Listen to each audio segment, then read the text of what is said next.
नमस्ते, मेरा नाम डॉक्टर आशुतोष कुमार हुआ। I am clinical director of cardiac electrophysiology at Care hospital Hyderabad. आज मैं आपके सामने एक डिवाइस थेरेपी के बारे में जो कि हार्ट फेलियर के पेशेंट्स में हम लोग इस्तेमाल करते हैं, जिसको कहते हैं CRT, which will be looking like this type of device it is. और ये डिवाइस हम लोग उस मरीजों को देते हैं जिनके हार्ट की पंपिंग वीक हो गई और जिसके लिए हम लोग क्लिनिकल डायग्नोसिस कहते हैं हार्ट फेलियर, मीन्स हार्ट का फंक्शन कॉम्प्रोमाइज़ हो गया, फेल नहीं किया, हार्ट का फंक्शन कॉम्प्रोमाइज़ हो गया। एंड उसका पंपिंग जो कि हम लोग असेसमेंट करने के लिए इजेक्शन फ्रैक्शन कहते हैं, इजेक्शन फ्रैक्शन काफ़ी लो हो गया, लेस देन 35% आ चुका है। उस कंडीशंस में हम लोग ये डिवाइस इम्प्लांट करते हैं। सो आपका मरीज हार्ट फेलियर होने के बाद ये डिवाइस लगाने के लिए इच्छुक है कि नहीं है, या ही इज़ अ कैंडिडेट और नॉट, जो कि हम लोग कुछ पैरामीटर चेक करते हैं जिस पर हम लोग डिसाइड करते हैं। और उसमें एक बहुत इंपॉर्टेंट, दो इम्पॉर्टेंट पैरामीटर रहते हैं।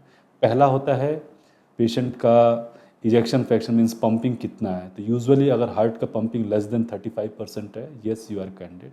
बट उसके साथ एक और एडिशनल फैक्टर भी होना चाहिए जिसको कहते हैं conduction problem, left bundle branch block, जिसको कहते हैं लेफ्ट बंडल ब्रांच ब्लॉक और राइट बंडल ब्रांच ब्लॉक, और द QRS जो रहता है मोर देन 150 मिली सेकेंड्स का अगर रहता है। तो दीज आर द पेशेंट, मतलब इस तरीके के मरीजों में जहाँ ECG के पैरामीटर और इको के पैरामीटर दोनों एबनॉर्मल है, उनमें अगर इस तरीके के डिवाइस लगाए तो उससे पंपिंग बढ़ने के चांसेस कुछ ज़्यादा रहते हैं। और ये एक थेरेपी है जो कि मेडिसिन देने के बाद एड ऑन किया जाता है, जिससे कि हार्ट की पंपिंग बढ़े if it is not improving with the medicines.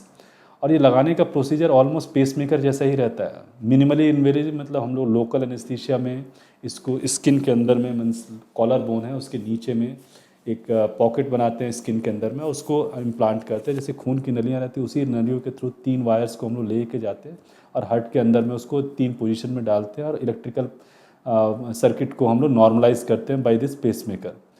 Coming to the longevity, कितना दिन चलेगा, तो यूजुअली 8 से 10 साल नॉर्मली जाता है, डिपेंडिंग अपॉन कितना कंजम्पशन हो रहा है और उसमें कौन कौन से एडिशनल फीचर्स हैं। सो 8 to 10 ईयर्स चलते हैं।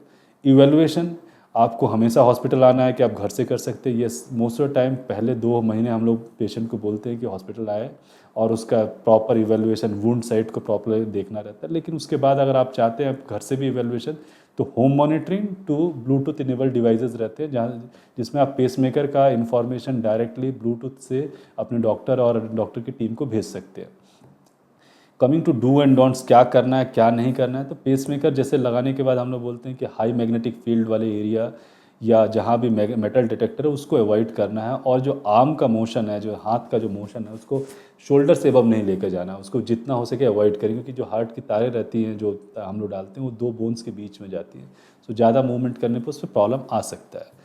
Coming to the age limit, ये बहुत बड़ा क्वेश्चन रहता है कि मेरा पेशेंट का हार्ट वीक है, उनका एज 60 हो रहा है या 70 हो रहा है, can he underwent this process? Yes, ये आपका डॉक्टर डिसाइड करता है। मोस्ट ऑफ द टाइम ये सारे कंडीशन वीक हार्ट और वीक पेशेंट पर ही किए जाते हैं। रिस्क भी रहता है लेकिन इसके benefits are more than the risk. So जहाँ इसका ऑप्शन आए, अगर आप डॉक्टर से discuss, he will certainly give you the better solution कि इसको लगाया जा सकता है कि नहीं, या लगाने से कितने फ़ायदे होंगे। सो आपका मरीज में अगर हार्ट की पंपिंग वीक है, मीन्स हार्ट फेलियर है, और पेशेंट मेडिसिन पर अच्छा नहीं कर रहा है, यू शुड ऑलवेज लुक कि इनकी ECGs में कुछ प्रॉब्लम है जो कि करेक्ट किए जा सकते हैं स्पेशल पेसमेकर, और we can say cardiac resynchronization therapy, CRT. You should always opt. With this word, thank you so much for watching. See you next time. Thank you.